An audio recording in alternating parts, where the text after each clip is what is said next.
Skyline High School, we are here. We are ready to get underway for this NPSL matchup. It's AFC Ann Arbor, Mighty Oaks taking on FC Columbus. Fans, this one's going to be a good one. It's hot here tonight in Ann Arbor. Temperatures around 90 degrees. As we welcome back to the broadcast Eric Schwartz. Eric, thank you very much for joining us this evening. Michael, a pleasure to be here again. Great to be back. Skyline with AFC Ann Arbor. And this is a big one tonight. Certainly with is. End of season standing implications. Absolutely. Fans, in case you are not aware, we'll keep you up to speed. A win tonight would secure the second consecutive Great Lakes Conference title for AFC Ann Arbor. This one's a big one, and certainly we are excited for it here. Going to take you through the lineup quickly as we get set to kick things off. It looks like it will be Columbus starting play for the Mighty Oaks, the traditional 4-3-3 lineup. Nick Berry in goal. Back four, Stephen Turnbull, Jack Cawley, Breno Stapchinskis, Serchan Jihan. Midfield three of Mark Ibarra, Michael Shakely, and Serge Gamwanya. Starting up top, returning to the lineup, Yuri Farkas on the left wing, Chris Odiambo in the center, and AZ Azadliadi starting on the right. Strong lineup here from Coach Rudland for this one, Eric. Absolutely, and I think we're going to look to Yuri Farkas and his return, hungry for a goal, continuing that streak that he had early in the season. 5 goals in just 5 games played before his hiatus off overseas in England. Well, we are underway here. Columbus looking to make some moves very early on here. Coming straight down the right wing and sending across far over everybody. Goal kick taken very quickly there, short for Jack Cawley. Cawley with an unusual center back pairing here this evening alongside Breno Stapchinskis. Stanley Akumu rested, not 100% fit for this one. Certainly didn't want to risk it with, again, the potential postseason implications after this match. And it's not just postseason implications for AFC, but this is a 6-pointer here. Columbus has plenty to play for here. They've got just about the only chance for max points in the season, really eclipsing AFC Ann Arbor. And so this has massive implications. We do have another couple of matches taking place here this evening. As we get some updates on those a little later kickoff, we will keep you, of course, in the loop and aware of what's going on around the league. As you see Breno there. Early signs of comfortability on the ball, maybe not settling in quite as much there for Nick Berry, who plays out. And as you said, not the usual center back pairing, and so not the usual pairing of the 2 center backs with the keeper, but we will be looking to see Cawley, Breno, and Barry, the 3 holding down the fort in the back. The spine of this team certainly is a critical component for Coach Rudland, and definitely starts at the back, and the communication between whoever's playing in goal and the starting center backs for the Mighty Oak. Chris Odiambo getting in a bit of a scrap there. So far it's been all Columbus in the opening couple minutes, as Liati was taken out there with a high boot. It'll be a free kick for AFC.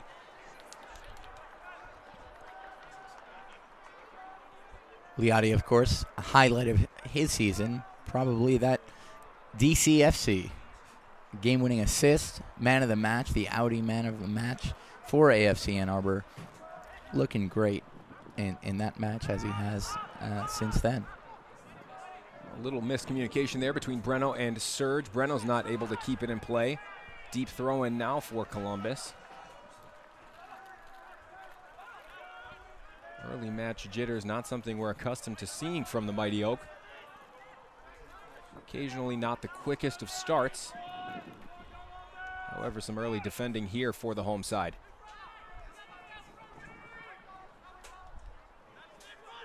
Ball out on the left now. Cross comes into the box towards the back post. Dangerous ball, nobody there. Yuri Farkas doing well to win a throw-in. Again, with Farkas on that left side, Liati on the right, and Chris Odiambo playing up through the middle. That front line certainly excess of pace between the 3 of them. We'll see if the men up top will be looking to get in behind the Columbus defense here. I'd certainly expect it, although the build-up play is a little bit more the style for Coach Redlund and the men. It'll be interesting to see how this one unfolds. Yeah, and Michael, as you're talking about Farkas on the left, look for Jihan to combine with Farkas on those overlapping runs, as Jihan coming up on the left wing back, and the same on the right side with Turnbull strong in his attacking roles, coming up on the right side from wing back, overlapping with Liati on the right side.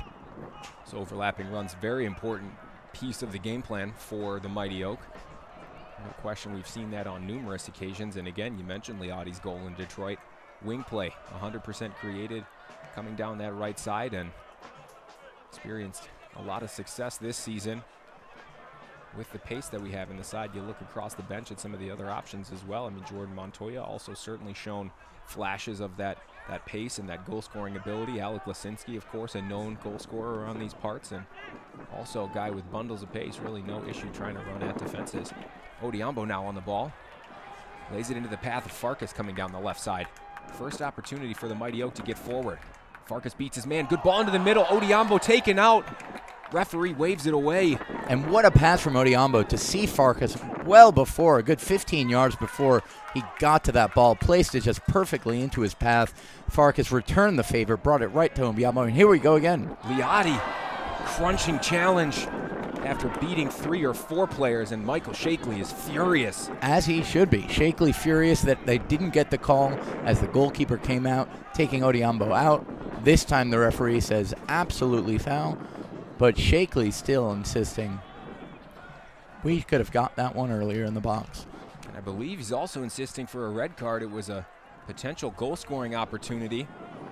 As the rule stands, it's got to be a clear cut.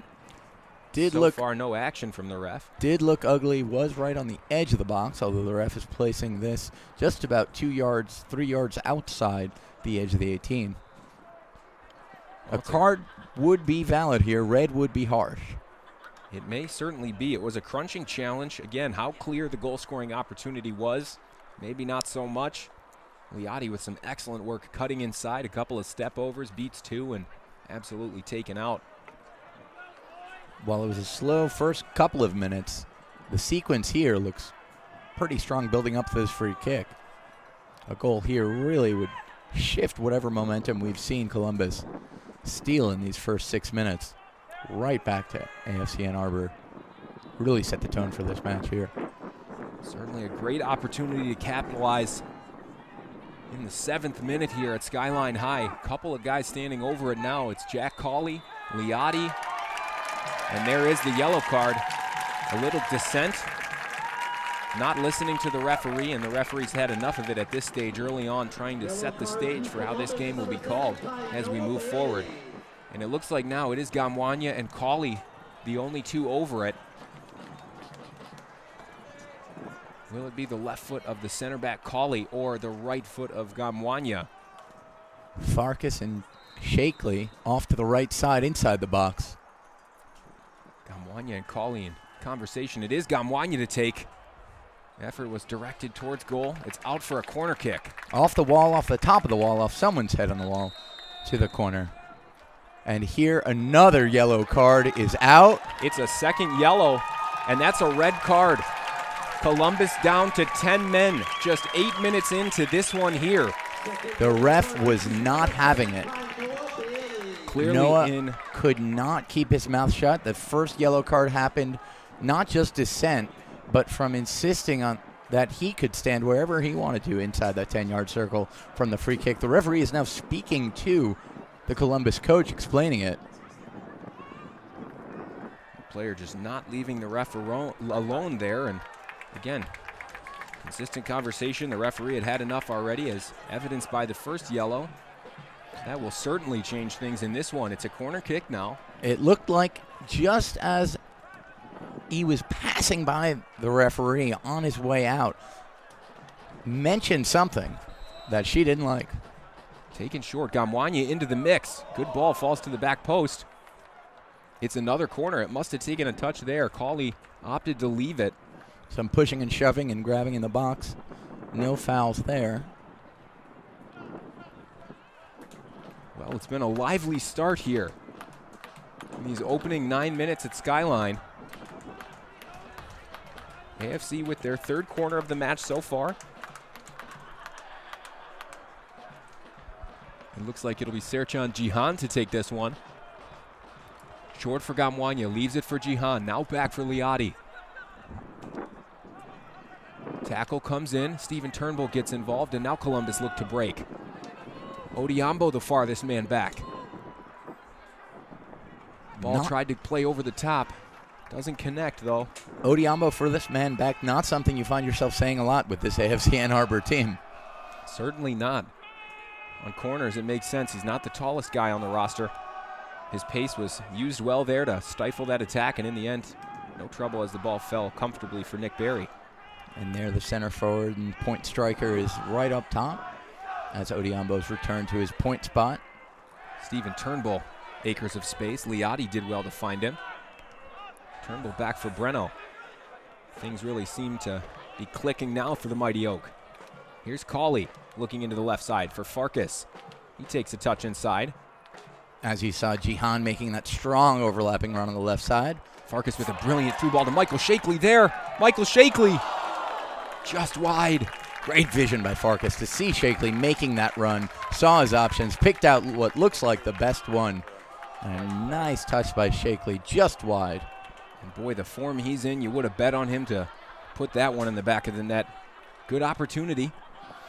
That's right. Shakely didn't start at the last match against Columbus, but when he was in, had a great second half. And as the season has progressed, we've certainly seen Michael Shakely get more and more involved. As you saw, Breno having his shirt pulled there. Clear foul, nothing more though. And Columbus certainly coming out with a bit of aggression early on. Michael, what do you think Columbus is going to have to do dealing now, being a man down inside of the first 10 minutes? Well, I think it's unfortunate, Eric, for this game to see such a change in tactics. It's going to have to be a shift. Of course, they'll have to add somebody else at the back and completely change the game plan. We should see a lot more open spaces. From a neutral's perspective, it should certainly be a more entertaining match with just more space in the middle of the park. Look to see both sides try and capitalize on that. And, of course, Columbus will now be focused on sitting in deep, trying to stifle the Mighty Oak and hoping to maybe get something on the counterattack if they can. For Mighty Oak, it's certainly got to be carry on and continue to do what they're doing. On a hot afternoon, hot evening like this, that's going to be harder and harder for Columbus as the match goes on and everyone gets a whole lot more tired. And the first change is already coming as we see Columbus starting to make that tactical shift. You would certainly expect it's looks to be a midfielder coming off for an additional defender. Sticking with the back four game plan. Typically what we see teams do is they'll pull off the main striker or a middle player, try and shift things up and add a little bit more metal at the back. Columbus seeming to do that now, opting to go with a two-man midfield, leave three up front. How frustrating is that as a coach and as players on the field? You've got your tactics, you've got your game plan, you've done your scouting report, and then instantly, within 10 minutes, it all changes. The old cliche is that goals change games. Of course, red cards also change games, and not always for the better for either side.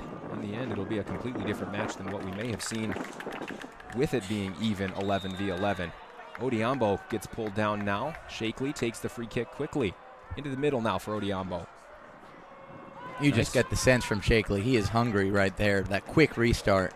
He is ready to play. And you would assume that that's the directive coming from Coach Rudland is attack, attack, and really try and capitalize early on here. Of course, Columbus going down a goal, down a man at home would significantly alter the way they have to play in order to get something from this match. And we have seen over the last few matches the Mighty Oak putting more pressure on the back line of the opposition teams playing here. And a lot of that is coming from Odiambo. As you see, Cawley wins a towering header there with nobody around him. Yeah, that pressure on the black line is going to come seeing Odiambo just getting all over the field. Although he only has one goal on the season, He is contributing quite a lot. Ball came in over the top there. Ruled for offside early on by the linesman on the far side. 2 or 3 defenders had their hands up, and they were right as the linesman's flag went up.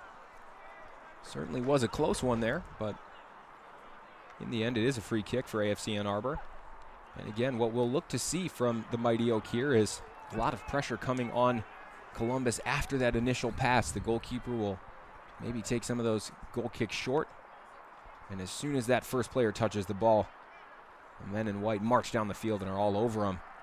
We will keep our eyes on that as we move forward in this one. Now here's Breno. Into the middle for Yuri Farkas, switching his point of attack. Ball was coming out wide for Serjan Jihan, who does well to get his foot on it. Throw in given away by the Columbus defender there. And you just could see just at around the center circle, Farkas with the ball and quite a lot of space as the first defenders, the attackers for Columbus, sitting back, waiting for him to make the play. And Farkas said, "Thank you very much, I will make that play." Didn't quite execute it as he wanted to. Brilliant ball there across the field from Jack Cawley. As Liotti brought it down, it was poked off his toe. Stephen Turnbull now to take this throw in. Taken quickly for Michael Shakely. Now here's Liotti. Dropped back for Breno. And now you'll look to see the Mighty Oak really comfortable in possession as well.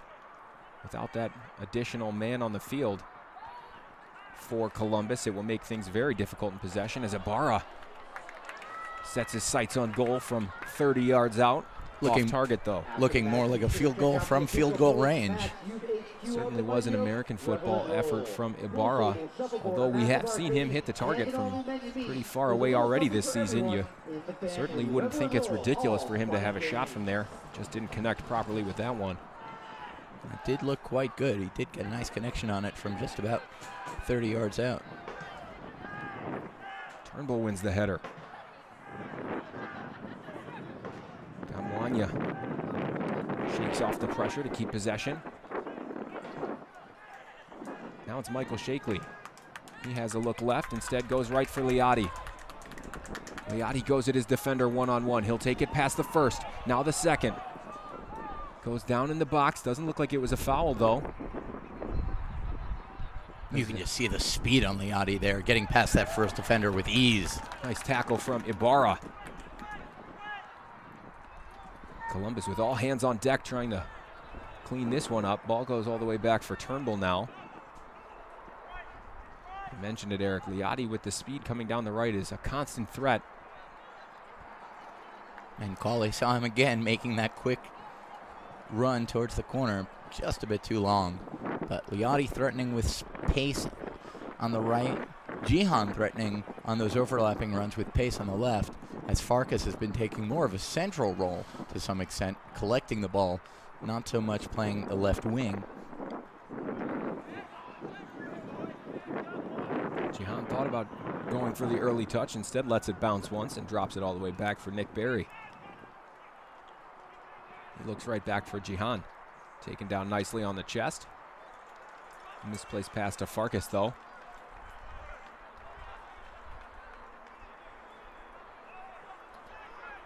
Looked for a moment like Jihan lost it in the sun. Certainly possible. Field here at Skyline still bathed in sunlight for the most part. Press box provides a little bit of shadow on this near side touchline. Does look like AFC, listening to its goalkeeper Barry, did take a bit more shade for him, if at all. The away goalkeeper getting a bit more direct sunlight right in his eyes. Certainly will make it tough on those crosses coming from the right side for the Columbus keeper. Ball's in for Gamwanya. Now it's Shakely. Now to the right wing for Stephen Turnbull. As he surveys. Quick pressure. He certainly took a knock there. No foul from the ref. Shakely with confidence at midfield, just dinking it back to his keeper, as Barry is also confident keeping that high line right at the edge of the 18, playing a nice sweeper role as he's directing traffic, talking to Breno, encouraging Turnbull to move even further up on the wing. Now it's Gamwanya. Drops it back for Ibarra. Really no pressure at the moment on the Mighty Oak in possession. Here is Ibarra. Looks right for Shakely. Shakely with a scooped pass into the middle, trying to find Odiambo. He does. Odiambo looks for the center. In the end, he'll win a corner kick. And Michael, win a corner kick he did. That's exactly what we mean by win a corner kick. When you are finding yourself right on the edge of that end line with defenders all around you, fighting hard for possession, and then you cross it in, knocking it intentionally pretty much just off those defenders. That's exactly what we just saw Odiambo do. Earn that corner as Liotti takes it now. 20 minutes in here at Skyline. It's 0-0. Fourth corner kick of the match for AFC. It is Liotti to take. He looks for the back post. Finds Jack Cawley. Turnbull latches onto it. Wasn't able to get over it, though. Sails well over the crossbar. Those second ball wins are important. Getting that first header, of course, off a corner, important. But finding that second ball so often is where those goals are going to come from. Certainly is, especially when you have a target man like Cawley who often tries to peel away and play a pass with his header as opposed to going directly for goal from corner kicks. Certainly seems to be the directive on corners for the Mighty Oak, to find Cawley and hope to find a teammate on one of those second balls. Almost paid off there. Turnbull just wasn't able to direct it on target, as Columbus have a free kick just inside the Mighty Oak half.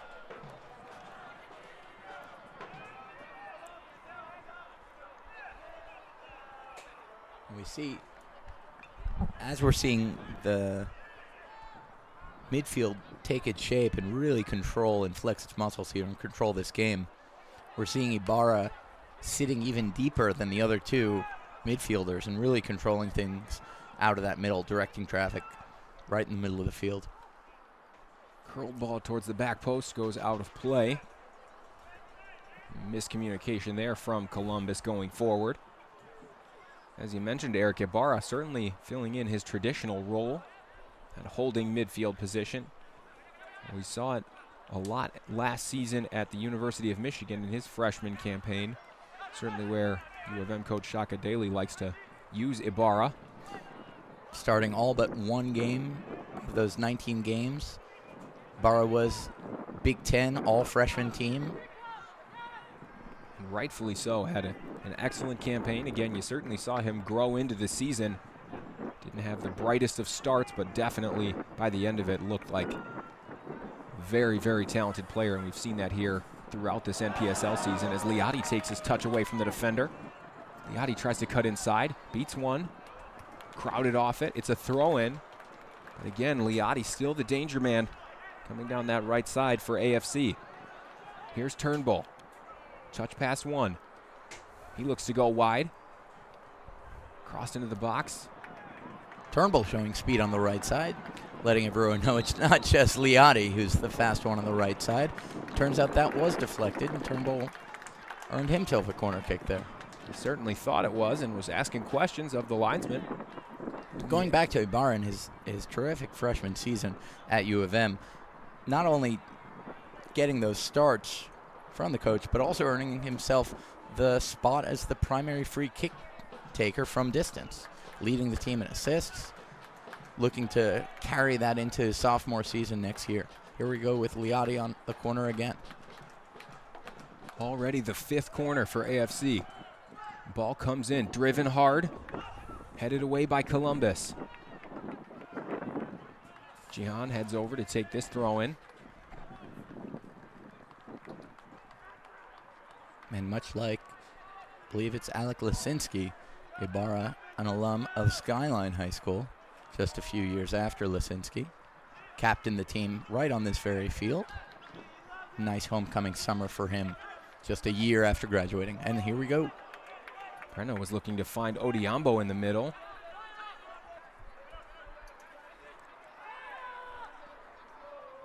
Certainly would explain some of that comfortability we've seen from Ibarra.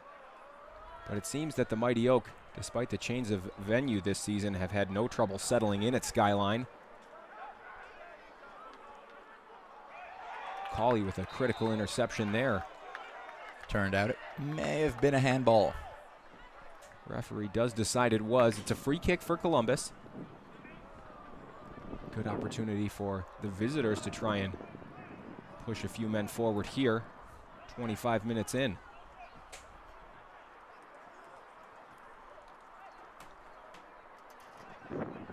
And it's going to be set pieces that Columbus will really look to. Down a man in the heat as this game progresses. It's going to be set pieces and counterattacks. They're not going to be able to build up that game from the back, control the game. So AFC Ann Arbor is going to have to stay real fresh and tight on the defense defending these set pieces.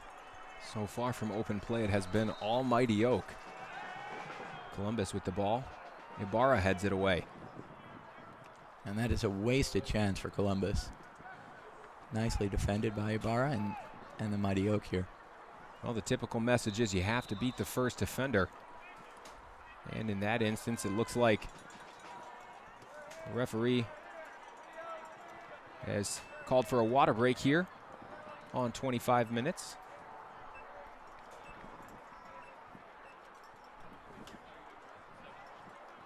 Rare to see, but certainly important at this level.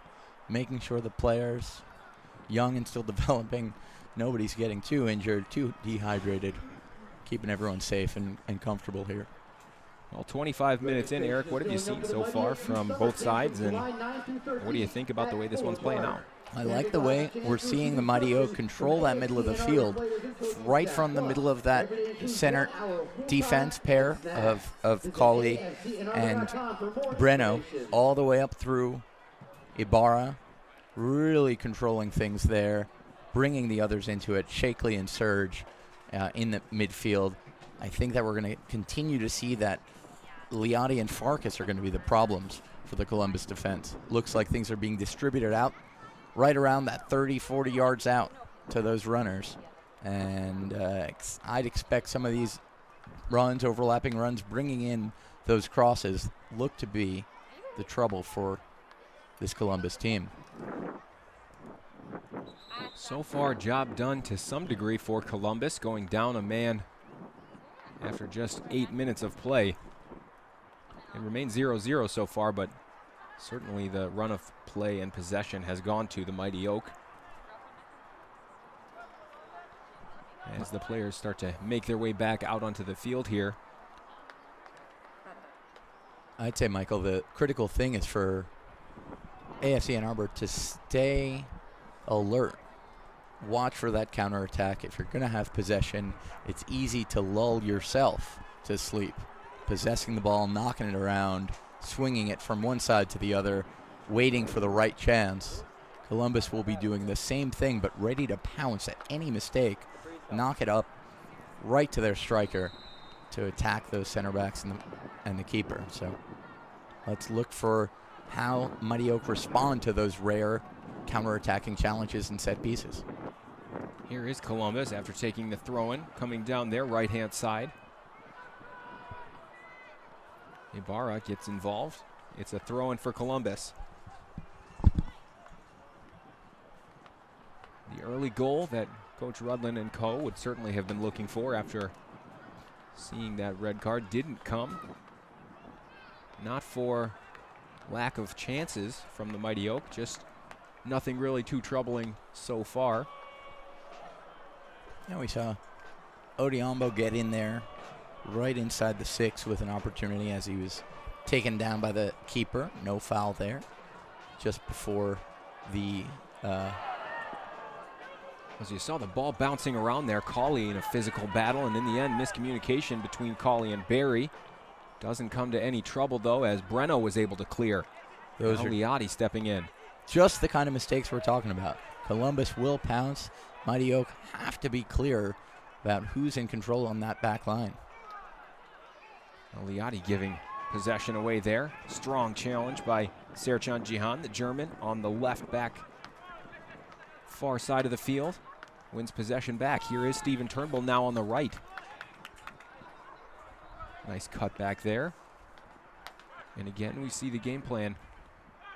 Break out, release that pressure from the opposition, and then really start to dictate play as Cauley goes marauding forward. Liotti left it. Liotti was still recovering. He was coming back on defense, playing almost a left back role despite being that right winger. Just caught a bit out of position there in the middle of the field. Well, Liotti certainly with an excellent work rate, both attacking and defending. Something we've become accustomed to from the right winger throughout this season.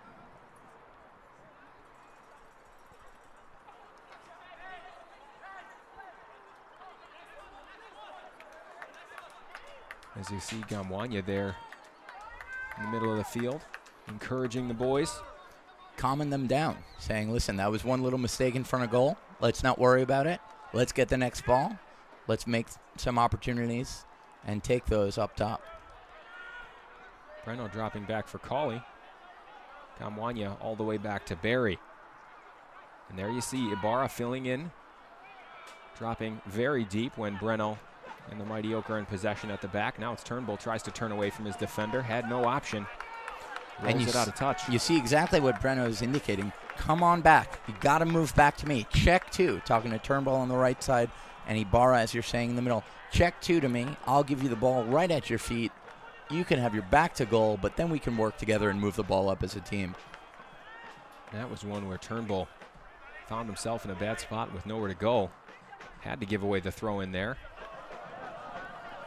As Turnbull boots it clear. Clear just to us up here in the booth. Just a few yards from us catching it up here, Michael. Perhaps he heard our comments about not checking back. Either way, we carry on. Here is Liotti getting involved. Turnbull stepping in. Columbus in possession now, trying to play through. Ball's going to bounce. Finds the feet of a striker. Barry down to his right side to gather. It was a weak effort in the end. Absolutely, Michael. That was a touch from 10, 12 yards out, just in the middle of the box, and he just gave a soft pass just a yard or two away from where Barry was already standing. Mighty Oak lucky to get away from that one without any damage done. Some unsettling 5 or so minutes here, Michael, as the defense has had to do more work than they've done all game. Certainly won't please Coach Rudland to see opportunities like that coming the way of the visitors.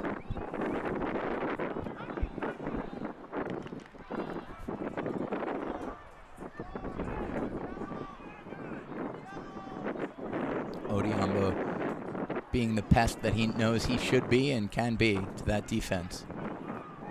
With his pace and ability to close down the opposition backline, he certainly has made himself a nuisance for a number of teams this season. Michael Shakely stepping in. As you see Yuri Farkas there. Looks like something's going on with his left foot, left ankle. Possibly was stepped on. It's unclear quite at this moment what happened, but he's certainly a little shaken up. Concern for Coach Rudland, especially after just getting Farkas back into the starting lineup. And being an active player already today.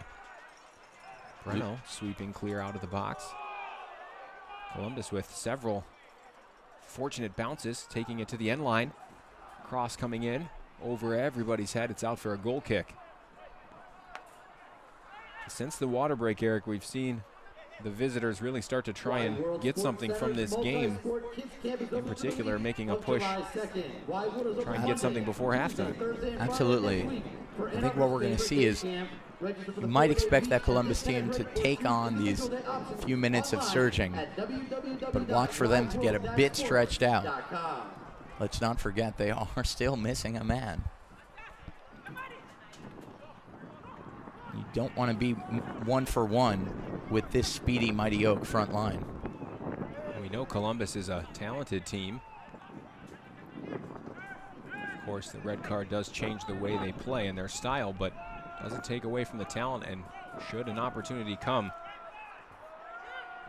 you know they will be looking to capitalize.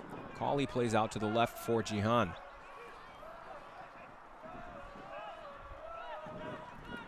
Back into the middle now for Ibarra. Ibarra was looking for Liati there. Michael Shakely maintains possession. Now Shakely looking to find Turnbull over the top. Great ball by Shakely to Turnbull. You could see Shakely moving around that middle there, moving from the back left to the left side of the midfield, cutting back, collecting that ball, playing with Breno and Ibarra. The moment he got it on his right foot, looked at Turnbull making that deep run on the right side and fed him a nice lead ball, just a bit too much on it. But look for Turnbull and Shakely to connect again and again on those kinds of runs. Turnbull with a foot in there. Michael Shakely, again, has been involved, not in the typical attacking sense we've become accustomed to seeing him in. Excellent ball to unleash Farkas down the left side. His touch lets him down, though. Throwing for Columbus. And Turnbull, and just a nice subtle touch here on the right side of the field near to us. Took a nice touch to control that ball from Shakely. Looks like he maybe pulled up on something on one of his legs. Let's keep an eye on that.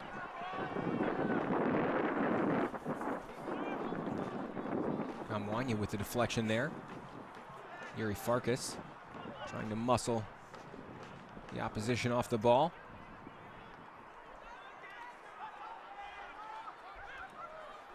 In the end, it was off Columbus last. Nice pressure there from Ibarra.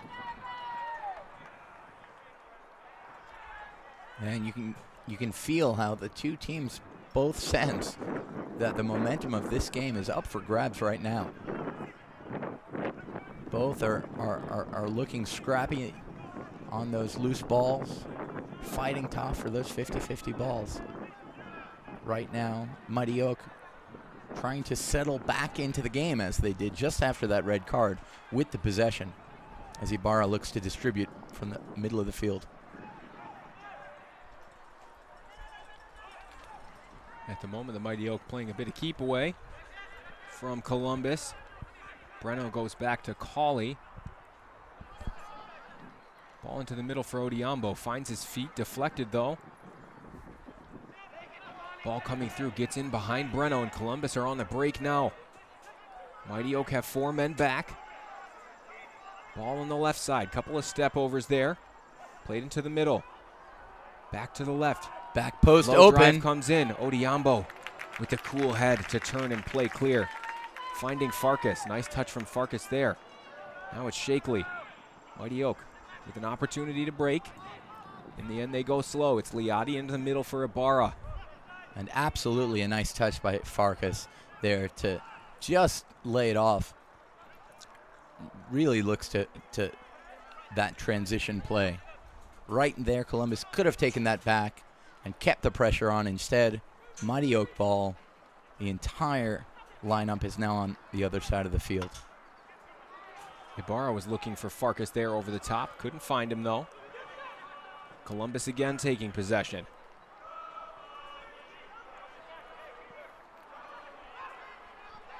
Jihan missed with the tackle there. Columbus looked for the switch. Turnbull and Liati providing the pressure.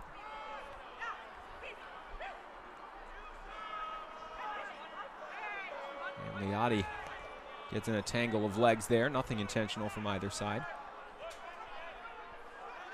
Ball back out to the right side for Columbus. Looking into the middle. Breno gets a foot to it. Then Cauley with the head clear. You can see the Mighty Oak midfielders staying quite busy. Just lined up right there. Serge Ibarra. Liati back in the mix. Staying quite busy, running off, on and off these balls. As Columbus trying to possess, and here we're off on a run here. Now it's Shakely taking it past his defender. Now it's a 2-on-2 opportunity. Michael Shakely coming down the left side of the box, looks to cut it onto his right. Deflected. Looked like the ball maybe went out of play. In the end, the keeper keeps it in, though. Good opportunity for the Mighty Oak. Shakely looked like a 2-on-2 with Odiambo. Didn't see that defender coming, charging back quickly. Poked it away from Shakely just over the step after the step overs. Shakely looking like he may have just been looking for the one extra half yard of space to take the shot as Odiambo drew the defender away nicely to clear that space for Shakely or receive that ball. But a nice threatening run by the Mighty Oak. Right as Shakely cut it onto his right foot, his favored right foot. Tried to get the shot away, wasn't able to do so. As we are into the 40th minute here at Skyline, it's still 0-0. Breno on the ball now. Those are the kind of opportunities you would expect the Mighty Oak to be creating. Up a man, possessing well. I'm sure in the halftime talk, Coach Rudland will be pointing to that as a model of what to do in the second half, how to take advantage of the one-man advantage, how to make something of that possession. Especially when you consider that Columbus have started to see more possession. Now the directive has to be that as they put more men forward, there's going to be even more space at the back that has to be exploited. So far, not to any great effect. Breno looks into the middle for Liotti. He and Turnbull on the wrong page there. And he knows it as Liotti apologizes to Turnbull, and he says, no problem, buddy. Let's go. Let's keep going. Again, excellent pressure from Liotti. Breno and Ibarra combining to make that challenge. Gamwanya takes a look to the left and sees Farkas in some space. He plays him in. Will he get there? That challenge leaving the Columbus striker just a bit injured here on the near side, on the left side of the field. He is in a heap still after being taken out by two. Ref hasn't seen it yet. And the ball goes out of play.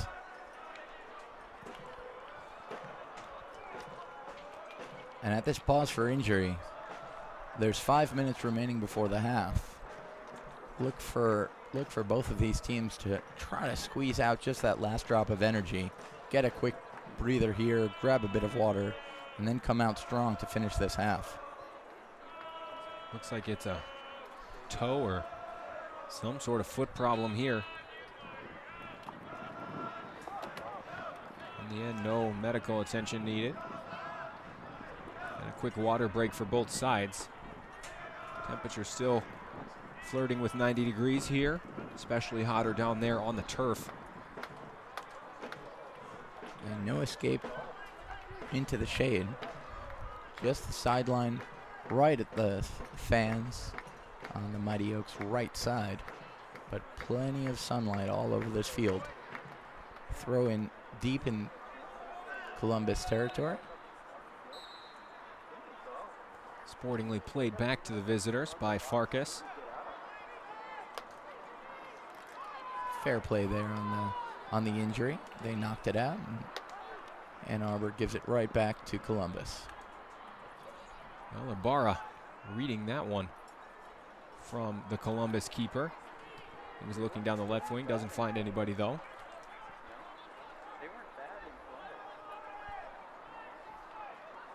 Let's see how AFC try to keep them in here on this left side corner, as the numbers are there for them to do so.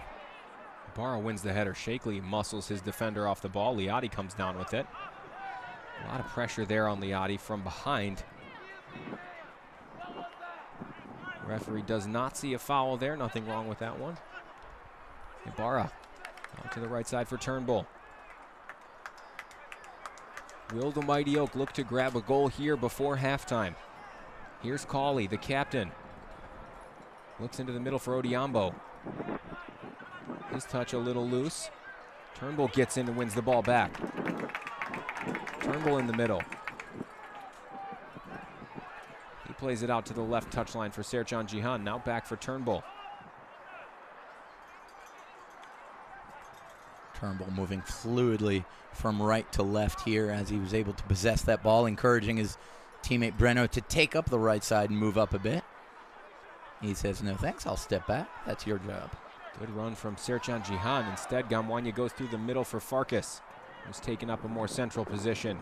Here is Ibarra looking to shoot.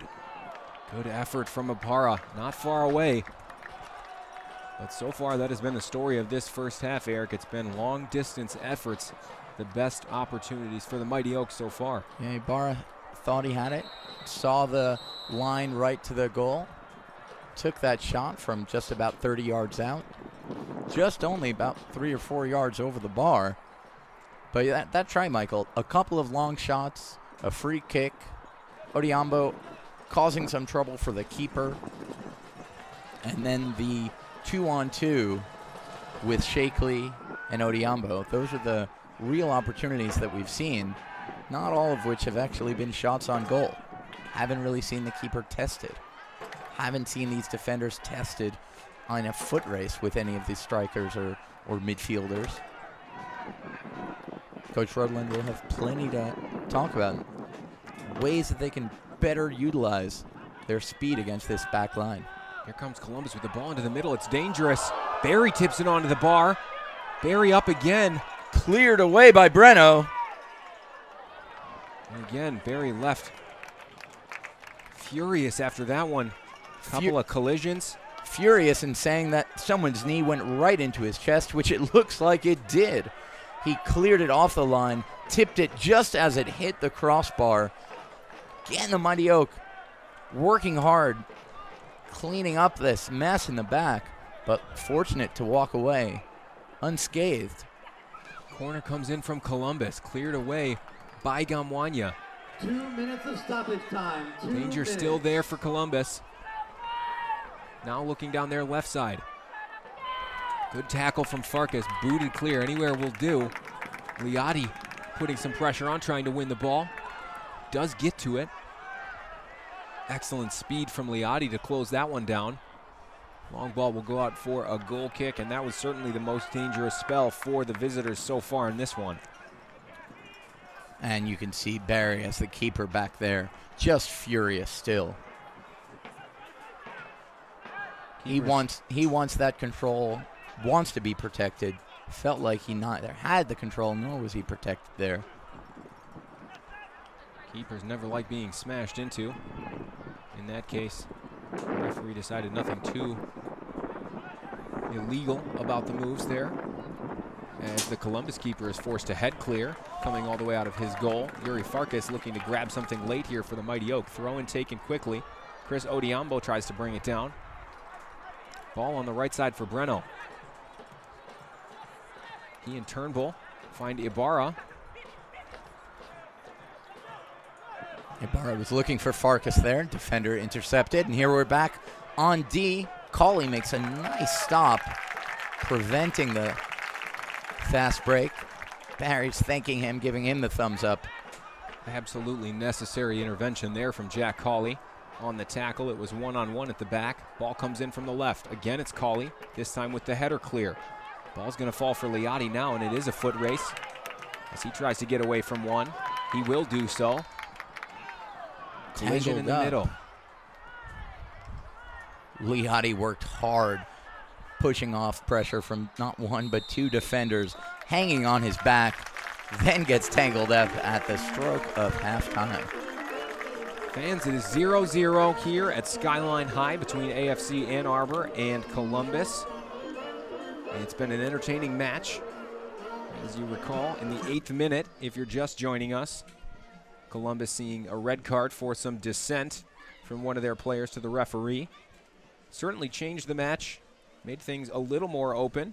So far, the Mighty Oak not able to capitalize on the space here. Fans will be back in about 15 minutes to bring you the call for the second half from Skyline High. It is AFC Ann Arbor 0,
Fans, we are back here at Skyline High as the second half is just about set to get underway. A couple of over-eager Mighty Oak fans causing the slight delay here at the start of the second half.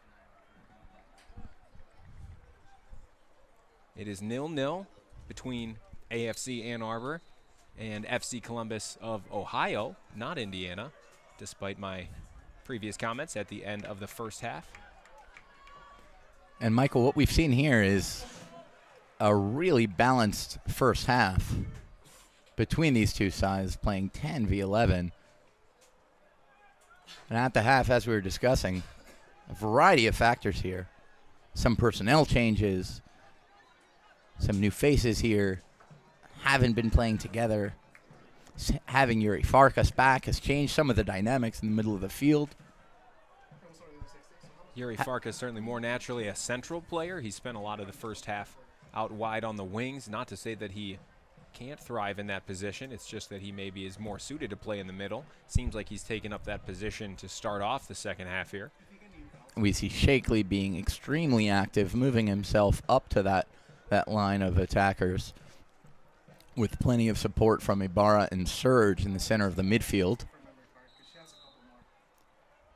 And of course, there's Barry in goal, playing what few would really recognize to be his first NPSL match with the Mighty Oak, previously having only played a friendly earlier in the season, or only a cup match earlier in the season. Just a few days ago, and Barry was certainly one of the stars of that match. Milk Cup miracle. Goal coming in stoppage time there to put the Mighty Oak through to the Milk Cup final to be played against Lansing United. As you see, Odiambo now taking up position on the right side, trying to bring it down. It is that long ball that has been somewhat successful for the Mighty Oak throughout the season that we just saw featured there. Did not see much of it earlier on in the first half. Perhaps we'll see more of that. Curious to see what Coach Rudland does when he brings on substitutes. Now it's Columbus trying to make some moves down the right side. Ball not kept in play, though. Throw in for AFC. Fans, as we take a look at the NPSL Great Lakes Conference standings at the moment, as it stands, AFC Ann Arbor with 10 games played and 23 points sit atop the table. Grand Rapids 11 matches played, playing their final league match this evening on 22 points. FC Columbus sitting on 14 with 4 matches remaining.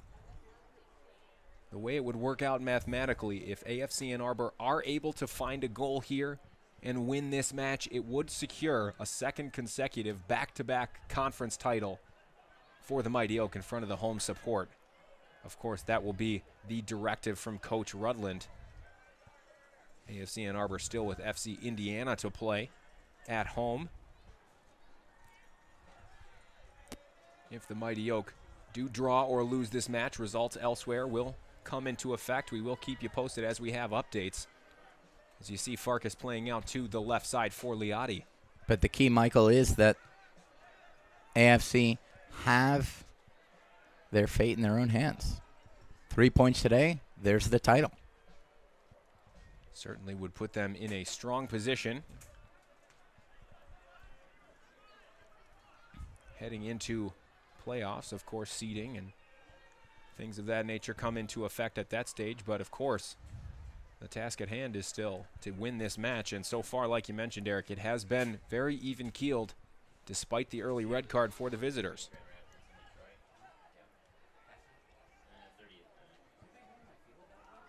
And as we get deeper into this second half, the heat is still there on that pitch. It will be Columbus that will tire first as they're running up and down that field with one less man. As Liotti comes in with a terrific, clean slide tackle to stop the play.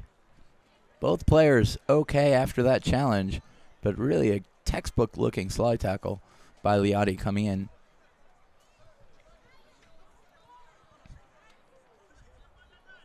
Gotti really laying it all on the line here for the Mighty Oak this evening. Yuri Farkas now trying to come down with it. Nicely taken by Farkas as he was trying to do some hold-up play, waiting for Shakely to join up. Now you see the pressure coming from Gamwanya and Farkas. Keeper has to go long, only as far as Odiambo. Header back into the mix. Gamwanya was offside. He leaves it. Now Farkas challenging for it. Gamwanya pulled down, waved off by the ref, though. Columbus come away. Miscommunication there, and it will be a throw-in for AFC Ann Arbor. It's good to see that kind of urgency. Surge and Farkas just chasing down that ball, challenging the keeper in the back line to get it out of there. Odiambo adding on that extra pressure. That's the feistiness that the Mighty Oak really need to put pressure on this Columbus team. That's where some of that goal opportunity will come from. And we saw a lot of that early feistiness and pressure, the physicality from the Mighty Oak early in that first half. It certainly dropped off a little bit, perhaps the heat playing a factor there. Turnbull taken out, but does well to find Odiambo on the right side. Into the middle for Gamwanya. Now it's Shakely. Has a look around, drops for Gamwanya. Ball coming out to the left side for Serjan Jihan. And that's a nice change of play by Surge to Jihan. He was looking for Farkas there. Doesn't quite connect with him. Plenty of men back for the Mighty Oak, but Columbus are on the move. Heading for the right side now.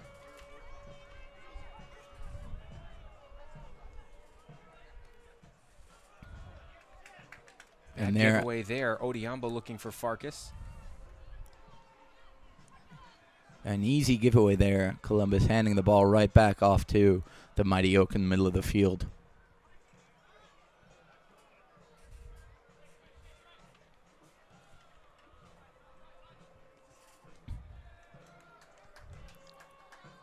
One thing that we haven't seen as much of is that wing play. We've seen some of those runs coming. Jihan, Turnbull making those runs, not receiving the ball as much as they typically do. So let's see if the Mighty Oak do more to spread that ball. There's plenty of congestion in the middle. And that's where we saw Surge making that nice change of field just moments ago to Surge on that left side with acres of space in front of him. It was Yuri Farkas there, whistled for offside as he was coming back into the play. And again, as we see Columbus at the moment with just 2 men back, giveaways like that could certainly put them in a bad spot. Breno surveys, now finds Turnbull. Breno with confidence pulling the ball back and feeding Turnbull, who confidently moves up the field on the right side. Physical challenge there, but again clean from Columbus. As you see a couple of substitutions up and warming up, stretching, possibly making their way into this one for AFC Ann Arbor over on the far side. Unclear where exactly they'd fill in. Perhaps it's Kayo over there looking at a midfield substitution. We might be seeing Alec Lisinski or Jordan Montoya come into this game later in the second half. Both of whom have plenty to add to this game. Maybe just that extra spark. Or Kayo, as you said, Michael, just that extra spark to create those opportunities and convert those goal chances. Certainly could also see Moko Watson possibly add a little metal in the middle of the field there for the Mighty Oak. And we know Watson's been successful breaking up opposition attacks. Jihan wanted the ball in front of him. It's rolled behind him, though, by Cawley. Now it's Shakely in the middle. A lot of traffic coming right up the gut here for the Mighty Oak. Trying to break through Columbus more centrally than we are accustomed to. Breno looks across for Michael Shakely. Turnbull playing high up on the right side. Shakely goes to the touchline. It's Odiambo. Back for Shakely. One touch to Turnbull. He turns, is crowded off it though. Given away by Columbus again. Farkas not able to get back on side. As we look across the pitch now, and there is a substitute. coming in. It's for Columbus. It'll be their second sub of the match. And Michael, as we can see, that front three has switched positions from where they were in that first half. Previously was Farkas, Odiambo, Liati left to right. Now we're looking at Liati, Farkas, Odiambo left to right. As Farkas, as you said, is occupying that center forward position, and Odiambo preferred the right side, it seems. Liati happy to stay here on this left side of the pitch. All three of them are still some of the most active players on the field chasing this ball around as it sits around in the Columbus half. Well, it is the substitution now for Columbus. And it looks like it will be Kyle making his way into the match for AFC Ann Arbor in just a moment as he grabs the Capelli Sports kit and throws that on. He'll make way, not before this free kick though. Columbus looking long down the left. Breno wins easily and plays it into the path of Gamwanya. He goes down the right side trying to find Odiambo. Keeper only as far away as Ibarra. Rises well. In the end, it's a foul given away there by Serchan Jihan, and he'll go into the referee's book for that one. What they call a professional foul from Jihan. Absolutely. Certainly the foul you're willing to give. Stopping the break. Made a play at the ball, but definitely got more of the man than the ball. Right in front of the referee, right around the midfield center circle. A fair yellow card.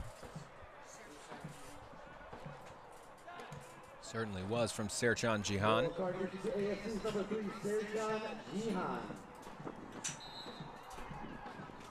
You never like to see one of your defenders go into the book, especially not with over a half hour remaining.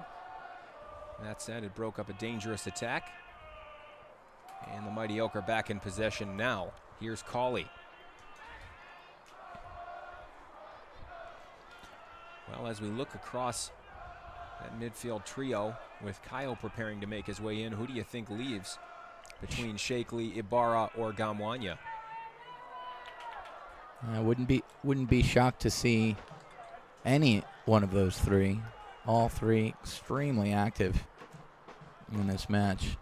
I'd say it's more likely Shakely or Surge, as they've been playing slightly more offensive, with Ibarra sitting back behind them collecting that ball from the center backs.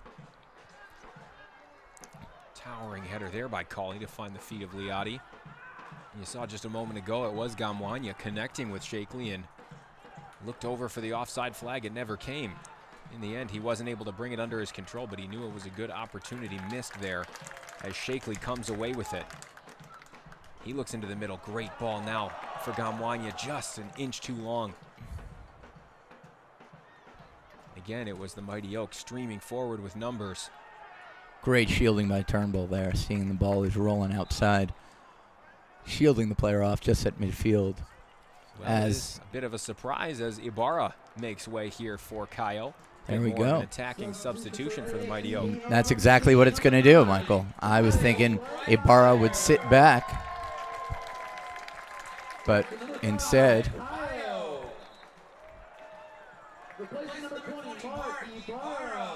what we're seeing is Kayo coming in and playing that role.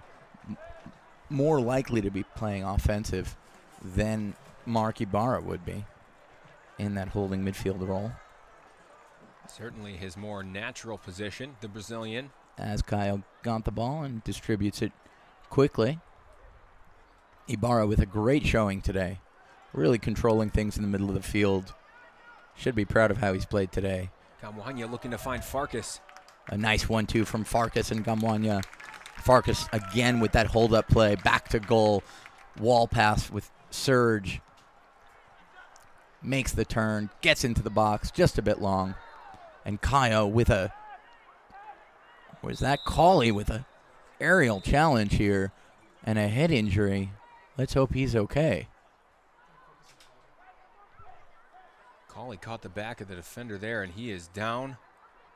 That is not looking good.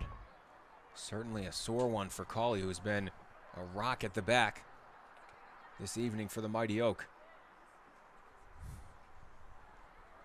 That was quite a knock, and he knows it. As we see Barry talking to Kaio, making sure the new substitute is getting on the same page as his keeper. Again, we can see the trainer over with Cauley as he just raises his head up. Hopefully he's all right and gets the rest he needs. As the crowd gives the applause. He's back up to his knees at the very least, but certainly shaken up on that one. As he does make his way up, and he will walk towards the sideline on his own. Unclear if he'll carry on. As you see several substitutions warming up, and it looks like it is possibly Watson making his way on. You certainly want an excess of caution when it comes to head injuries in this sport and in all sports. But those head injuries come here in soccer, usually in the head-to-head contact when you're making those aerial challenges, as Cauley so often does. It's really the most dominant player for the Mighty Oak in the air. That strong center back role that he's been playing, showing that today.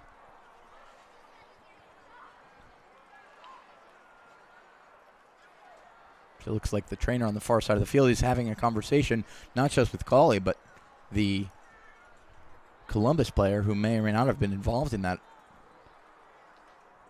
injury. Certainly did come away from the challenge grabbing the back of his head. Seems like he and Cauley made a connection there, and of course both players a little shaken up. It's at the moment unclear if Cauley will continue.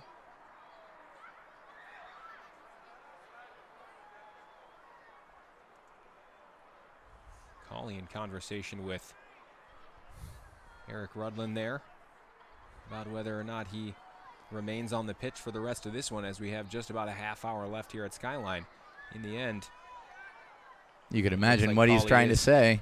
Cauley is upset, but he is coming off. Of course, it's a precautionary measure, and you do like to see players being protected, but Jack Cauley, a extremely competitive player, and of course never wants to come off if he doesn't feel that he has to. In the end, it is the natural substitution, Moko Watson, making his way onto the field for the Mighty Oak. Substitution for AFC Ann Arbor begins, number 18, Moko Watson. And that's right, Michael. Certainly a precautionary measure. Want to make sure Jack Cauley is okay. Did look like a rough knock. He's had quite a performance tonight, holding down that center back position alongside his defensive partner in the middle, Breno.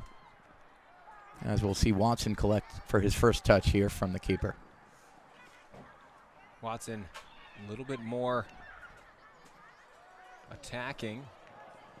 Typically, we have seen him take up positions in midfield this season for the Mighty Oak. However, he is, again, the most logical defensive substitution available to head coach Eric Rudland at the moment. In this match, it is a like-for-like switch as Watson takes up his station, partnering with Breno as the two center backs for the remaining half hour here at Skyline. Here's Shakely, looking long to the left side for Liotti. Liotti tries to keep it in, but wasn't able to do so, and he takes a tumble, going off the field and up onto the ramp there. That'll be a sore one for Liotti, who has absolutely ran his socks off here this evening. That's right. Liotti probably covering just about as much mileage as anyone on the pitch. Nice to see Breno wearing that captain's armband as Watson brought it in for him right off Jack Cauley's arm. As Kaio leaves a foot in late, and the Columbus player feels the full effects of that challenge.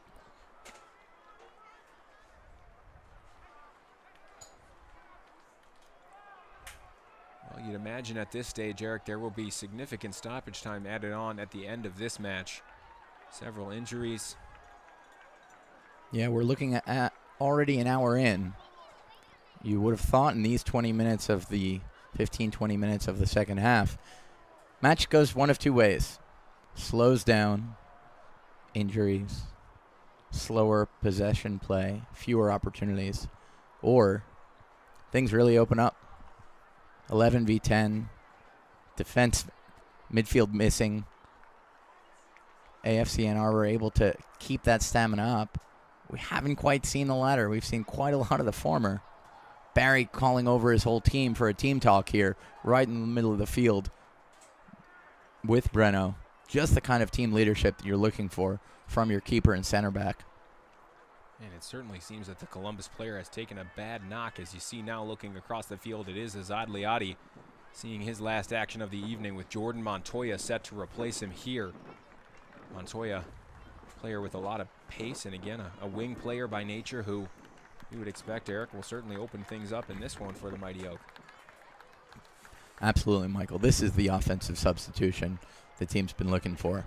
Kaio is definitely a step in that direction, but Liadi, who's been working his tail off on the wing, as you were saying, Montoya can do just the same with perhaps some more of that offensive spark.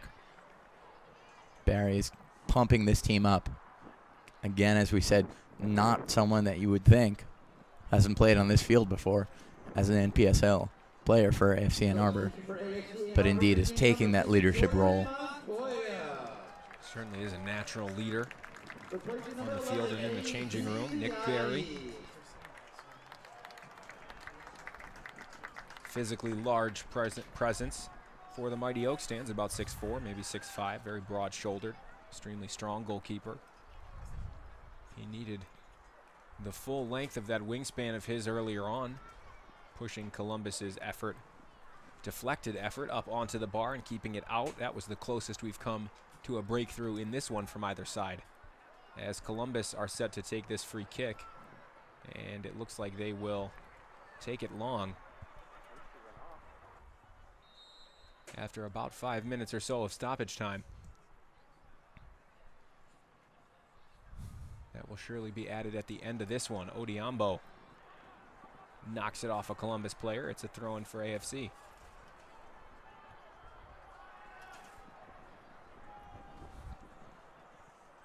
And we can see Montoya occupying exactly that space that Liadi left in this half on the left side. Well, Look for him to combine with his counterpart on the left side in defense, Jihan. AZ Liadi, certainly more of a right-sided player by nature. Montoya, rather more of a left-sided player, as he does take up that left wing spot for the remainder of this evening, you would presume. Farkas in the middle. Odiambo out on the right. Montoya on the left as the Mighty Oak look to close things in and play more narrow. Shakely gets up and wins the header well, looking for Farkas.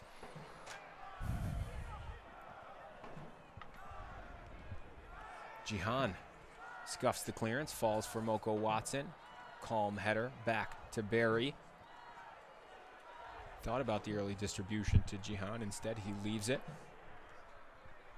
and goes short for Kaio. Kaio filling in that role that Mark Ibarra played, dropping deep, collecting the ball from that back line. Now it's Shakely. Shakely looking for Farkas in the middle. Doesn't find him, though. Columbus come away with it. Pressure from Odiambo. Turnbull wins the header. Here's Gamwanya with some space in front of him. Finding Odiambo, who drops it back for Turnbull. Mighty Oak moving forward now. Odiambo for Turnbull. Here's Shakely. And Michael, it was those precious moments right when those two strikers hadn't come back to park the bus, as the whole team is doing right now and has 11 men behind the ball. When Turnbull is up, you get the overwhelming numbers on one side with Shakely pressing forward. That's where some of these opportunities might arise. But once those two strikers sit back behind the ball, playing 11 men parking that bus, it's been tough for AFC to get through that team. Certainly haven't had too much joy trying to break down Columbus. It's the type of match we would have expected. Yeah, this is a tight affair in Columbus for the Mighty Oak earlier on this season. Odiambo looking into the box to the far side for Montoya. Montoya brings it down. Surely one of his first touches in this match. And nice control for a first touch. Brings it down with his chest, makes one move, takes the shot as the ball is bouncing, slices a bit, gets it far and high to the right. But that's what we should be looking for. And that spark from Odiambo and to Montoya, open on the far left side. Maybe a sign of more like it to come, as Shakely is taken down in a heap, rolling over and on top of the defender that pulled him down. In the end, the referee pulls a halt here. Another injury. It was Shakely rolling over the top of the Columbus player, like you said, and it's a free kick for Columbus when play does resume. But Possibly another a stoppage. Cramp, unclear. At this stage, we will break for water as well for both sides. 71 minutes in, it's 0-0 here for AFC Ann Arbor and FC Columbus. FC Columbus, you'll remember, playing with 10 men after that 8th minute red card. And really just the one opportunity hitting the bar for FC Columbus earlier in the first half, the only real opportunity. Fans, this water break brought to you by AbsoPure, key sponsor for AFC Ann Arbor. AbsoPure water. We're certainly enjoying that AbsoPure water up here, Michael. Absolutely necessary accessory for any AFC match. And of course, on an evening like tonight, Eric, it is still quite hot here at Skyline High, although the shade is starting to creep a little bit farther across the pitch. And what we were just seeing there in those moments just before this break for the injury and the water break was exactly what, as you said, we would have expected for the whole match, but didn't get. It was a much more exciting and open first half and first hour and change here. So for the neutral observer, certainly more entertaining. Now Columbus certainly happy to sit back, let the play come to them. AFC Ann Arbor will be looking to really try and put some pressure on here. Let's remember, a goal for AFC Ann Arbor and those 3 points mean the title. So that's 20-plus minutes here, 20 minutes or so with stoppage time. Time to find a goal and grab that title on the home turf. Absolutely will be what the men are looking for. Of course, the caution is to make sure that you don't get pulled so far out of position going forward that you concede a goal, leaving the door open to the team that could potentially overtake you in FC Columbus. So it certainly will be an interesting 20 or so minutes here. That's right, the 6-point swing match is on the line here at Skyline High. Alec Lisinski heading back over to the bench. Unclear yet if he'll be coming on, though it looks like he is preparing to do so. Still got his training top on. It's usually the clear indication of whether or not he'll be making his way into the match. But he already dumped a bit of water on himself, so he's ready to get into the match. You can expect he's got that hunger to find a winner here in front of the home fans. He's due. Indeed.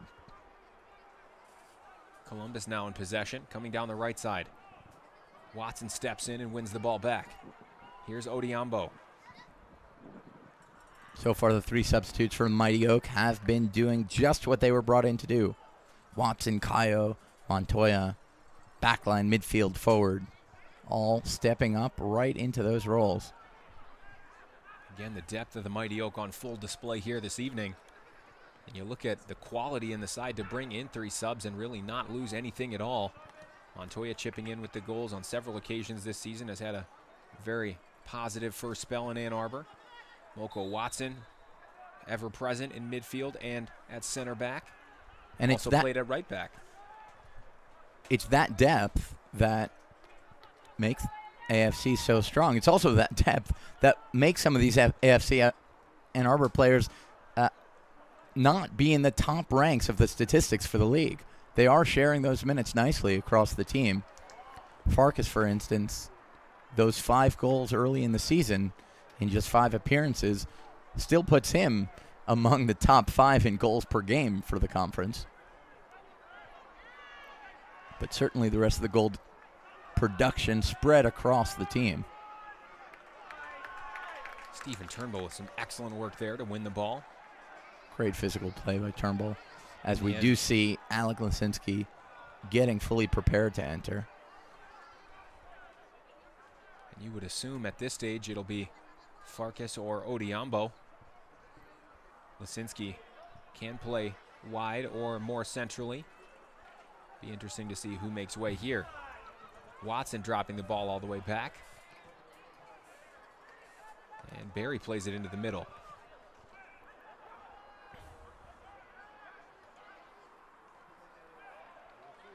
Kyle with a nice touch away from his defender there. Finds Shakely. Now there's a break for the Mighty Oak. Shakely with a touch away. Just a little too long. Held up just a bit by the defender as Shakely passed him. But that connection from Kyle to Shakely looks promising. Watson doing his defensive duties there. As we do see, it is Chris Odiambo making way. Alec Lisinski entering into this one for AFC Ann Arbor. Odiambo gets a round of applause from the fans. Another strong showing from Odiambo. Didn't have too many clear-cut opportunities, but Odiambo certainly working hard up top, putting pressure on the Columbus back line.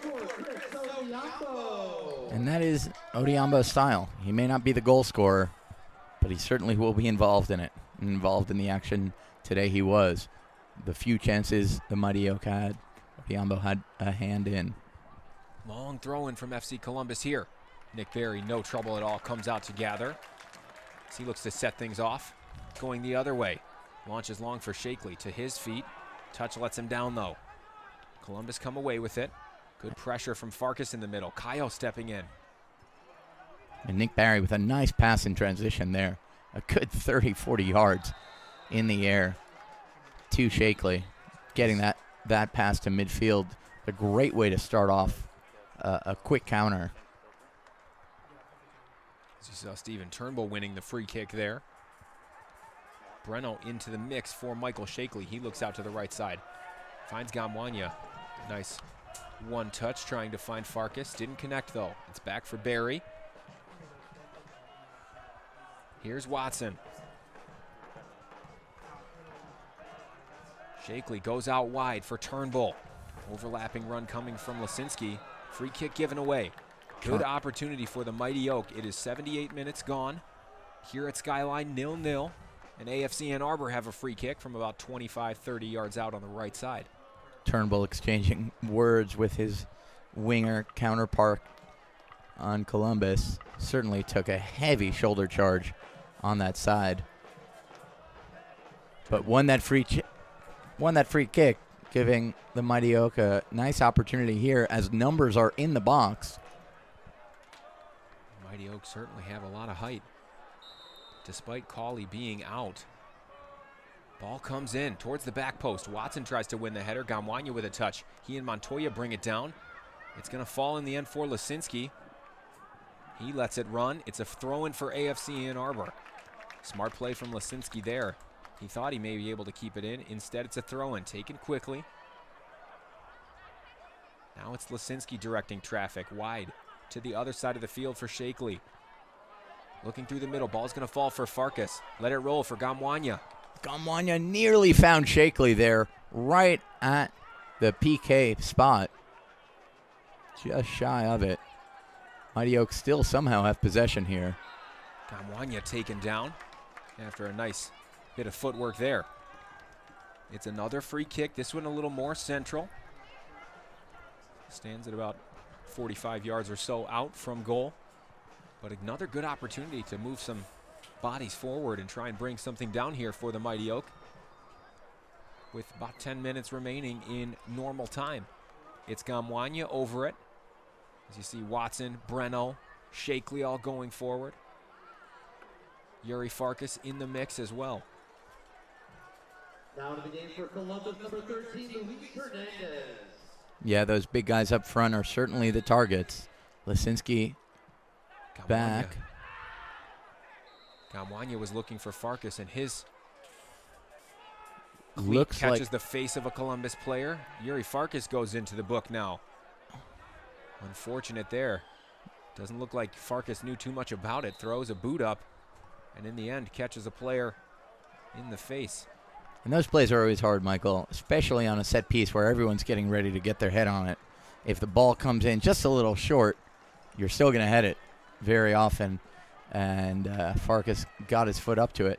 As here we see another substitution as Michael Shakely exits, makes way for Zach Boisher coming into the game here for AFC Ann Arbor.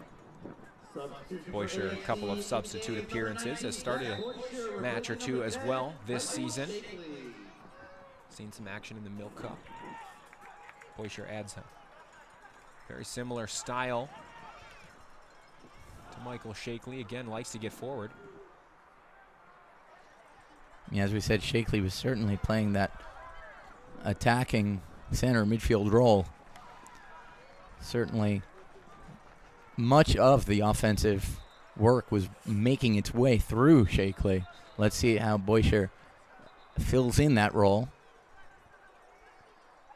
Serge now the only remaining midfielder from the starting lineup in the match. Here's Kayo.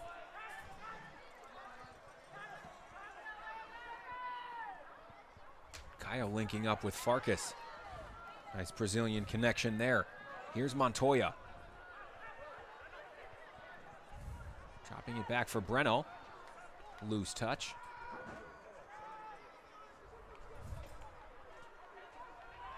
Fans, as it stands between Detroit City FC and Grand Rapids FC, it is 2-1 for Grand Rapids. More pressure on the Mighty Oak.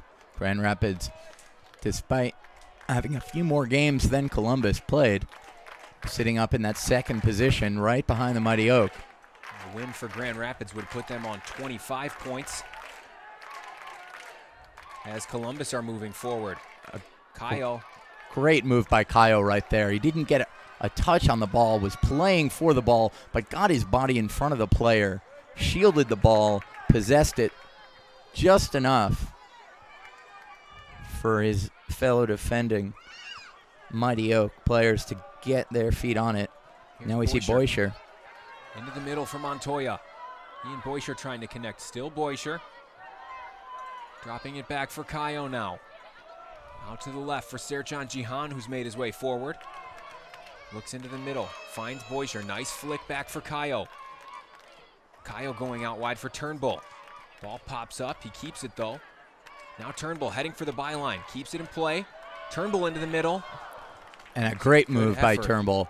You could see Montoya getting into the danger area, right into the 6-yard box. The keeper saw it as well. Turnbull turned the corner at the byline, just keeping the ball in play. Got that cross into the mix. Just not strong enough as the keeper was able to get out and intercept it inside the 6. This is the kind of threatening play fans, team, coach, up here in the booth, everyone is expecting to see from the Mighty Oak.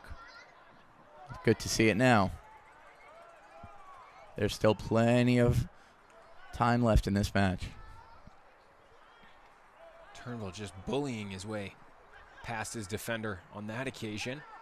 Found himself in some space in the box. It was a good center. Couldn't find anybody to connect with it, though. Now it's Jihan probing down the left, back into the middle for Kayo. Kayo looks in for Gamwanya. Nice turn. Gamwanya shook his defender off. Scuffed clearance only as far as Turnbull. Gamwanya has taken up more of a central position now. The Mighty Oak have about 6 numbers forward. Here's Serjan Jihan on the move, looking for Montoya, just doesn't connect. Good opportunity. And a nice move from Jihan, usually on the flank, taking that cut onto his right foot, charging into the center of the pitch. As we see Serjan Jihan looks set to make way for Kyle Breitmeyer. Interesting switch here from Coach Rudland, or rather it is Serge Gamwanya making his way over. Replacing KB9. number 3, Mamadou Diallo. Coming onto the field here. Very clear directive from head coach Eric Rudland. Score a goal That is absolutely is correct. what that directive is. Kyle Breitmeyer, Now a known the game goal scorer AFC Ann for Arbor, number AFC. 9, Kyle Breitmeyer. Kyle gets up brilliantly well to win the header. Now it's Lisinski streaming down the left. Doesn't need the overlapping run. Lisinski tries to take it past one. Deflection, he'll earn a corner kick. Absolutely. Well done from Lisinski. 86 minutes played. Lisinski Corner for AFC. on his horse, getting there, outrunning not only the defender, but even his teammate Boischer, who was trying to make that overlapping run. Lisinski took care of business there. Threatening opportunity for a corner kick here. Yuri Farkas is over to take it. As he shakes off Montoya coming near, he'll put this one into the box. Here comes the cross from Farkas towards the back post. Headed away by Columbus. It takes two headers, only as far as Breno, who brings it down. Ball cleared out to the far side. It's a throw-in. And you can sense the urgency here on the pitch. Boischer takes it quickly. Here's Kyle. Now Watson. Fans buckle up. It's going to be a interesting one here for the remaining 5 minutes plus stoppage time at Skyline. AFC really pushing to try and get something out of this match. Breno stepping in nicely. Here's Montoya. He and Jihan trying to move. Something out of this match that they absolutely deserve from the showing they've put in so far. Breitmeyer looking to link up with Turnbull. Missed connection there. Ball dropped back for Kyle. And in the end, it ran out of play. It is a throw-in now. Or was it an offside? Unclear. Either way, the ball goes to Columbus.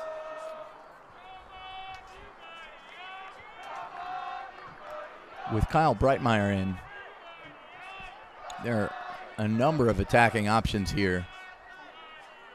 We're looking at Farkas and Breitmeyer in particular. And now Lisinski, Montoya right in the mix of things.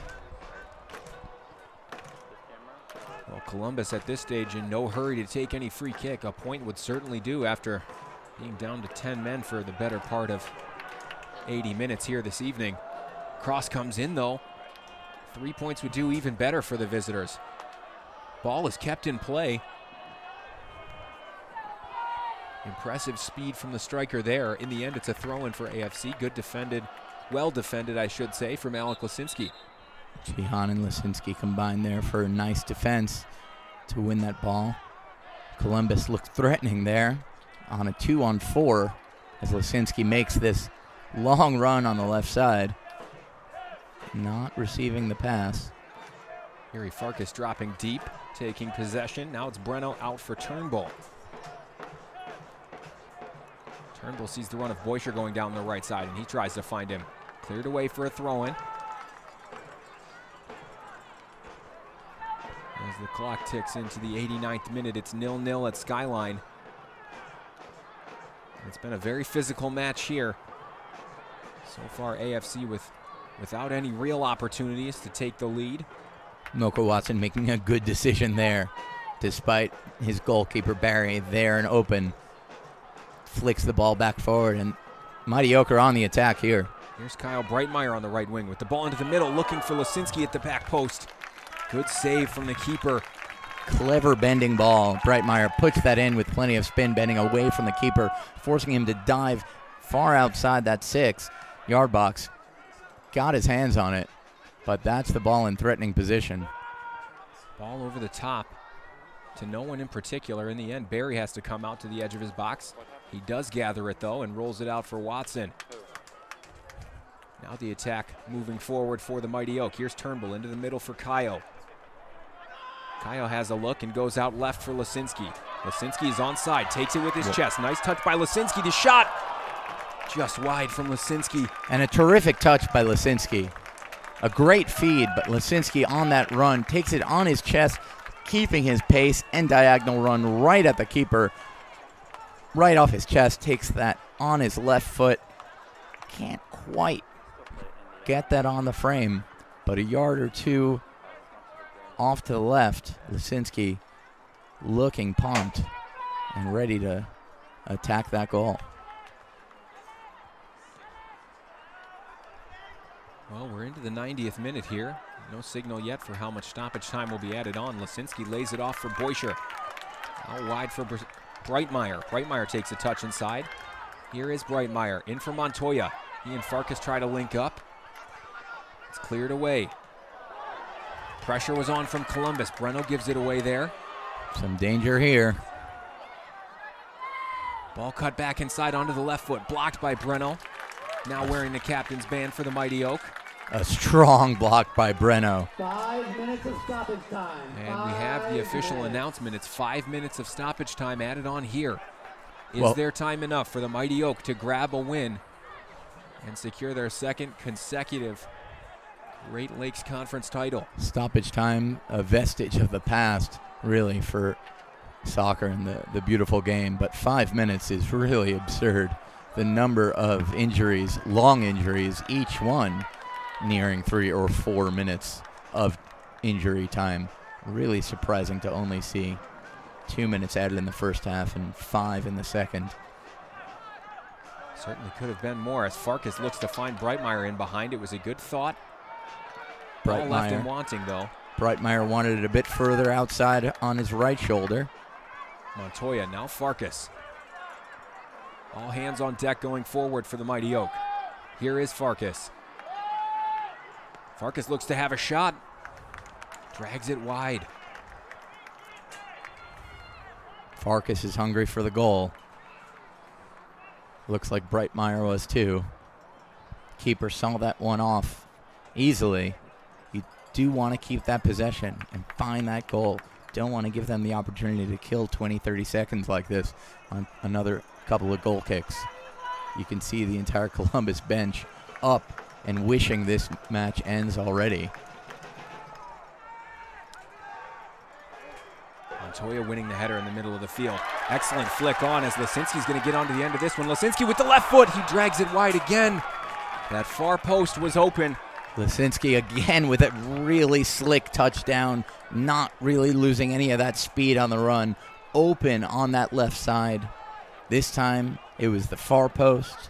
Last time the near post. That left foot is active. And it looks like it was being called back for offsides. Extremely late flag there. 2 minutes of stoppage time down. 3 to go.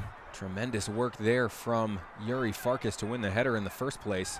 So you see Boischer getting onto the end of this one. He tries to find Farkas, flicked on, still Boischer now. Rolls it into the path of Breitmeyer coming down the right. Mighty Oak putting everything forward here. Ball comes into the box, it's too far. Breitmeyer slams the turf. Couldn't get around it, couldn't get his foot around that on the right side, Breitmeyer. Again behind the goal, you had Boischer and Lisinski charging into the box, hoping to receive that cross. Time is ticking away here for the Mighty Oak. We've seen some lightning quick attacks here in the last 10 minutes or so. As Montoya reads this one and gets up very well to win the header. Ball skied towards the center of the field. Montoya again bringing it down. This time it's Turnbull with a touch. He'll take it away from his defender nicely. Now he's got Breitmeyer with him on the right side. Turnbull charging into the middle. Still Turnbull. Tries to find Breitmeyer, too long. And in the end, it's a free kick for AFC after Turnbull had been clipped. That is a nice call from the referee. She allowed the advantage just about almost to be played. When she saw that advantage really wasn't there, called that foul right where it started, not where it ended, right at the edge of the box, but really where that defender was on Turnbull for a good part of that run. Well, it's an excellent opportunity late on here. We are almost 4 minutes of the way through this 5 minutes of stoppage time. It's Lisinski over the free kick with numbers in the box for AFC. Can they get something from it? Good ball in. In the end, it looks like it will be a corner. Excellent delivery from Lisinski there. That's right, Michael. Lisinski bends that one in with his left foot, curving towards the keeper, causing trouble for the Columbus defense. And here we are with 8 in the box, 7 in the box. Farkas with the ball coming into the box here now. He goes high towards the back post. Keeper comes out. It's punched. It will be another corner kick. But 2 men down. It looks like Watson and the keeper collided. Not sure if Watson got his head on it at all or not. The keeper certainly got a fist on it. The keeper is down. Watson gets up. Watson up and okay, as we were almost all the way through the 5 minutes of stoppage time. And now a stoppage here. You never like to see long-term injuries like we've seen on several occasions here this evening. It's been a physical match. Ironic that the yellow cards that got the Columbus player sent off had nothing to do with any fouls on any AFC players, but it's certainly been more physical since then. It's been a very charged match emotionally for both sides. Again, you can see the clear desire from AFC to grab a winner, and along with it a conference title, as Lisinski waits for the all clear to send this corner in. This very well might be the last play of the match. With 5 minutes gone and some change, you would assume it's the last opportunity of the evening. Title on the line here for AFC Ann Arbor. Lisinski with the ball in. Rises well from Watson, and it's in! Moko Watson! It's AFC Ann Arbor 1! Oh no, it might be called offsides. It might be called offsides. I don't think he touched the ball. That was the title on the line. Oh dear, AFC Ann Arbor have a goal snatched away, and now the center referee is going to head over and have a chat with some of these players who are of course upset about seeing that waved off. Everyone wants VAR right now. No such luck in 4th Division soccer. As the referees discuss, what they're going to be discussing right now, Michael, is did the player actually interfere? I would say no. That ball was trickling into the box. Moko Watson had that. The player inside the 6 that was in the offsides position was not really involved in the play, did not touch the ball, did not affect the way that ball was played. At the end of the day, it certainly seemed that the keeper for FC Columbus just lost track of it with the runners in front of him. It was a strong header, had enough pace on it to get through the goal. And in the end, the goal is given. Goal! Goal, goal, goal, goal! AFC Ann Arbor! With time absolutely expiring here at Skyline High School, the goal is given for AFC Ann Arbor. As it stands, AFC would hold on to clinch a back-to-back Great Lakes Conference Division title. An unbelievable end here. Well, it's absolutely incredible. Moko Watson, the hero, in late stoppage time here at Skyline High School, seeing Ann Arbor take the lead 1-0 with the title in their grasp. And now we really are completely uncertain how much time will remain, as you see the Columbus players absolutely pleading with the referee. The referees had that exact conversation, Michael, I've got to believe, and said sure the player was in the offsides position, but did not interfere with the play. Certainly was an excellent play, strong header, and like you said, no contribution from the player who was in an offside position. But what a controversial way to end, and what a terrific, let's take nothing away from the pressure that AFC had been putting on in the minutes leading up to that goal. Just outstanding pressure, winning the corners, winning the free kicks. On that final corner, Moko Watson rising up above everyone else. Well, it certainly will be interesting. Fans who have been following along with us on the live broadcast have obviously had a good view of that goal. It'll be fun to go back and see exactly how that took place. And now there's some conversation about how the opposition reacted there. As it stands, it is 1-0 AFC Ann Arbor, as we are 9 minutes in here to stoppage time, heading towards that 100-minute mark. This match is no longer being played as much as it's being litigated. And fans, there was the miracle of the Milk Cup at midweek. Now it's a Rutland time winner potentially on the line here for AFC Ann Arbor, as the referee brings this match to a halt, and it is AFC Ann Arbor Great Lakes Conference champions once again.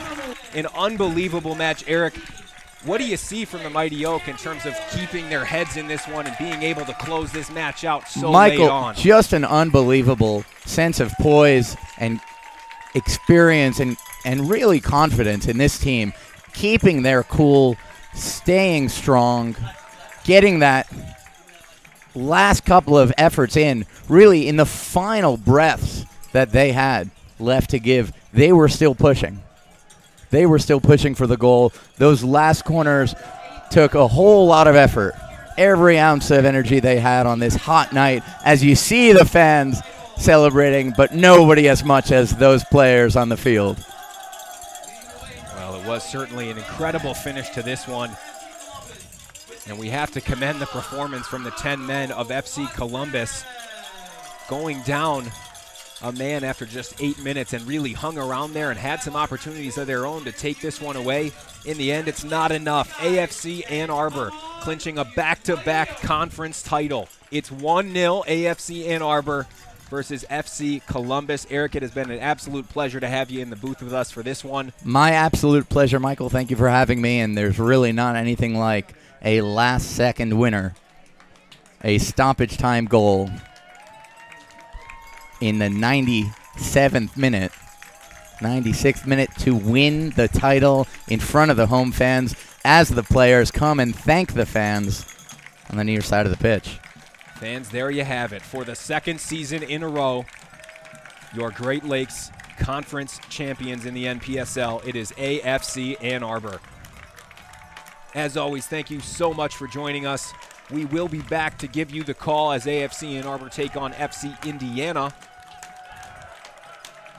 And fans, you got to just lap this moment up, as the men have absolutely earned this win. It was a hard-fought battle throughout for near 100 minutes.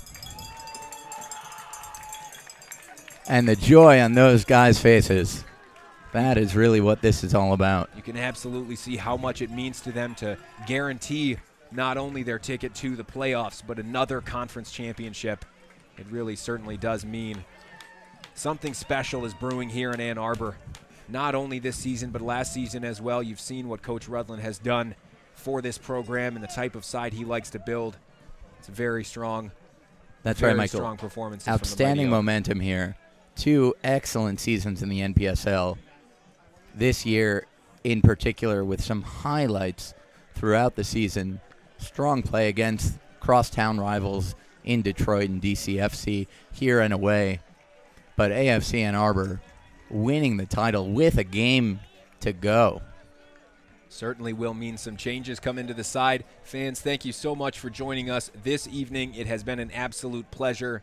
As we sign off here, it is AFC Ann Arbor 1, FC Columbus 0. AFC Ann Arbor taking home their back-to-back Great Lakes Conference Championship.